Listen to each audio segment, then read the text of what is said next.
ഒരു വ്യക്തിയുടെ ജീവിതത്തെ കരിയറുമായി ബന്ധപ്പെട്ട് ഒരു ഗ്രാഫിലൂടെ റെപ്രസെൻ്റ് ചെയ്യുകയാണെങ്കിൽ 6 ഡിഫറെൻറ്റ് ഫേസസ് നമുക്ക് കണ്ടെത്താൻ പറ്റും. അതിൽ ആദ്യത്തെ ഫേസ് എന്നുള്ളത് എഡ്യൂക്കേഷനാണ്.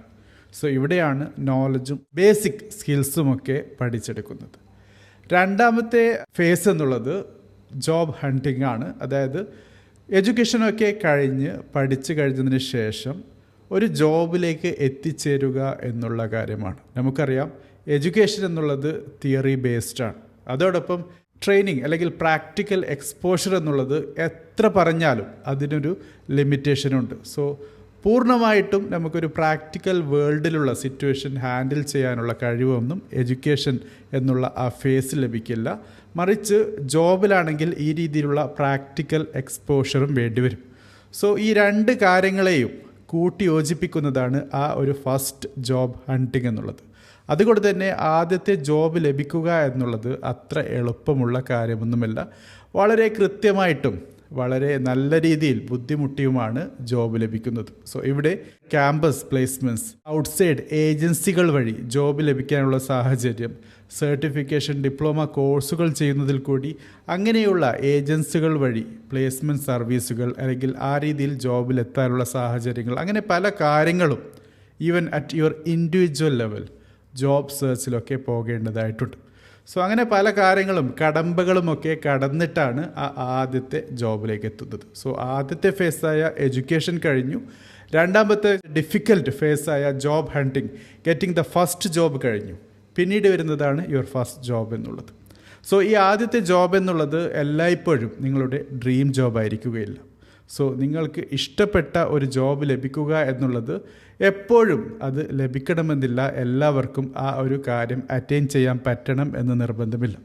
സോ കിട്ടുന്ന ജോലിയിൽ കയറി അതിൽ നിന്ന് കാര്യങ്ങൾ പഠിച്ച് സ്കിൽ സെറ്റ് അക്വയർ ചെയ്ത് ഫിനാൻഷ്യലായിട്ടുള്ള ഒരു ഫ്രീഡം നേടാനുള്ള ആദ്യത്തെ സ്റ്റെപ്പ് എടുക്കുക എന്നുള്ളതാണ്. അതുകൊണ്ട് തന്നെ ഇതൊരു വളരെ ക്രിട്ടിക്കലായിട്ടുള്ള ഫേസാണ്. കാരണം ഫസ്റ്റ് ജോബ് എന്നുള്ളത് നിങ്ങളൊരു ഫ്രഷറാണ്, ഒരു കാര്യവും നിങ്ങൾക്കറിയില്ല. So you are ignorant. നിങ്ങൾ പഠിച്ച കാര്യങ്ങൾ, കോളേജിൽ പഠിച്ച കാര്യങ്ങൾ, ഇൻസ്റ്റിറ്റ്യൂഷനിൽ പഠിച്ച കാര്യങ്ങൾ, അത് എങ്ങനെ ജോബിലേക്ക് ഇംപ്ലിമെൻറ്റ് ചെയ്യണം എന്നൊന്നും അറിയില്ല. ഇപ്പോഴത്തെ സിറ്റുവേഷൻ എന്നുള്ളത് പുതിയ ജെൻസി എന്നുള്ള ആ ഒരു ജനറേഷൻ, അവർ ഇഗ്നോറൻ്റാണ്. അതോടൊപ്പം അവർ അറഗൻ്റ് കൂടിയാണ്. ഇത് എല്ലാവരെയും കുറിച്ചുമല്ല പറയുന്നത്, പൊതുവേ ജനറലായിട്ട് കാണപ്പെടുന്ന ഒരു കാര്യമാണ്. സോ ഇഗ്നോറൻ്റ് ആണ്. ആദ്യത്തെ ജോബിലേക്ക് നിങ്ങൾ കയറിയാൽ ആ അറഗൻസി എന്നുള്ള ഭാഗം മാറ്റിവെക്കുക. കാര്യങ്ങൾ വളരെ നിഷ്കളങ്കമായി പഠിക്കാനുള്ള ഒരു സാഹചര്യം ഉണ്ടാക്കിയെടുക്കുക എന്നുള്ളതാണ്. ഇവിടെ സാലറി എന്നുള്ളത് ബാക്ക് ബെഞ്ചിലേക്ക് പോകണം എന്നാണ് എൻ്റെ പേഴ്സണൽ അഭിപ്രായം. അതായത് സാലറിക്ക് കൂടുതൽ പ്രാധാന്യം കൊടുക്കരുത് എന്നുള്ളതാണ്. സോ ആദ്യത്തെ ജോബിലേക്ക് കയറുന്നു, കാര്യങ്ങൾ പഠിക്കുന്നു, സ്കിൽ സെറ്റ് അക്വയർ ചെയ്യുന്നു. വളരെ ഇമ്പോർട്ടൻ്റ് ആണ്. ഇനിയുള്ളതാണ് നാലാമത്തെ ഫേസ്, സ്വിച്ചിങ് ദ ജോബ്. ആദ്യത്തെ ജോബ് കഴിഞ്ഞ് വേറൊരു ജോബിലേക്ക് മാറുന്ന കാര്യമാണ്. ചിലപ്പോൾ മാസങ്ങൾ കൊണ്ട്, ചിലപ്പോൾ ദിവസങ്ങൾ കൊണ്ട്, ചിലപ്പോൾ വർഷങ്ങൾ കൊണ്ടാണ് ഈ ഒരു കാര്യത്തിലേക്ക് എത്തിച്ചേരുന്നത്. അതായത് കയ്യിലുള്ള ജോബ് വിട്ട് വേറൊരു ജോബിലേക്ക് പോകുന്നു എന്നുള്ളത്. സോ നിങ്ങൾ ഒരു ടീമിൽ നിന്ന് മാറുന്നു, ഒരു കമ്പനിയിൽ നിന്ന് മാറുന്നു, ഒരു ഓർഗനൈസേഷനിൽ നിന്ന് മാറുന്നു, ഒരു മാനേജറിൽ നിന്ന് മാറുന്നു, ഒരു മാനേജ്മെൻറ്റ് സിറ്റുവേഷനിൽ നിന്ന് മാറുന്നു, ഒരു സിസ്റ്റത്തിൽ നിന്ന് മാറി വേറൊരു കാര്യത്തിലേക്ക് പോവുകയാണ്. സോ ഇത് വലിയൊരു ട്രാൻസ്ഫോർമേഷൻ തന്നെയാണ്. സോ ഇവിടെയും നിങ്ങളുടെ എയിം എന്നുള്ളത് ആ ഡ്രീം ജോബിലേക്ക് എത്തുക എന്നുള്ളതാണ്. എഗെയിൻ എല്ലാവർക്കും അറ്റൈൻ ചെയ്യാൻ പറ്റുന്ന കാര്യമല്ല. സോ സ്വിച്ചിങ് ദ ജോബ് എന്നുള്ളത് ഒരു വലിയ ട്രാൻസ്ഫോർമേഷനാണ്. സോ ഇങ്ങനെ സ്വിച്ച് ചെയ്യുമ്പോൾ നിങ്ങൾക്ക് എന്തൊക്കെ കാര്യങ്ങൾ നെഗോഷിയേറ്റ് ചെയ്യണം എന്നുള്ളത് അപ് ടു യു. സാലറി ഉണ്ടാകും, ഫിനാൻഷ്യലായിട്ടുള്ള കാര്യങ്ങളുണ്ടാകും, പല കാര്യങ്ങളും നിങ്ങൾക്ക് ലഭിച്ചിരുന്നു അത് ഇവിടെ ലഭിക്കണമെന്നുണ്ടാകും. ഈവൻ പീസ് ഓഫ് മൈൻഡും ഒരു വലിയ ക്രൈറ്റീരിയയായി വരാറുണ്ട്. സോ ഇങ്ങനെ നമ്മൾ നാലാമത്തെ ഫേസിലേക്ക് വരുമ്പോൾ സ്വിച്ചിങ് ദ ജോബ് എന്ന ഫേസിൽ കൂടി കടന്നു പോകുന്നു. ഇനി അഞ്ചാമത്തെ ഫേസ് എന്നുള്ളത് ഡ്രീം ജോബാണ്. സോ ചിലപ്പോൾ രണ്ടാമത്തെ ജോബിലോ, മൂന്നാമത്തെ ജോബിലോ, നാലാമത്തെ ജോബിലോ, അഞ്ചാമത്തെ ജോബിലോ, ചിലപ്പോൾ 6, 8, 9, 10 ജോബിലേക്ക് കൂടി കടന്ന് കയറി ഇറങ്ങിയതിന് ശേഷമായിരിക്കാം ആ ഡ്രീം ജോബിലേക്ക് എത്തിച്ചേരുന്നത്.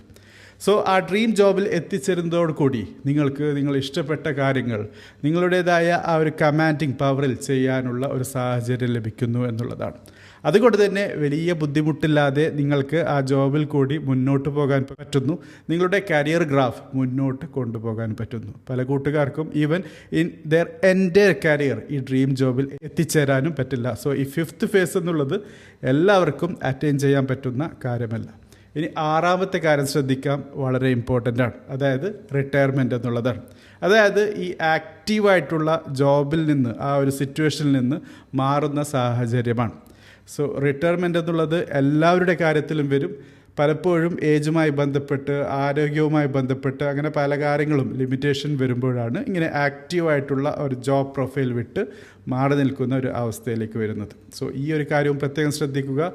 റിട്ടയർമെൻറ്റ് എന്നുള്ളത് പെർമനൻ്റായിട്ട് എല്ലാ കാര്യത്തിൽ നിന്നും റിട്ടയർ ചെയ്യുന്ന കാര്യമല്ല, മറിച്ച് നിങ്ങൾ ഒരു സ്പെസിഫിക് ജോബ് പ്രൊഫൈൽ റോൾ എന്നുള്ള കാര്യത്തിൽ നിന്ന് മാറി വേറൊരു സിറ്റുവേഷനിലേക്ക് പോകുന്ന കാര്യമാണ്. എൻ്റയർലി ഒരു പേഴ്സണൽ സ്പേസിലേക്ക് പോകുന്ന കാര്യമാണ്. റിട്ടയർമെൻറ്റ് അറ്റ് 40 എന്നൊക്കെ പറഞ്ഞ് കേൾക്കാറുണ്ട്.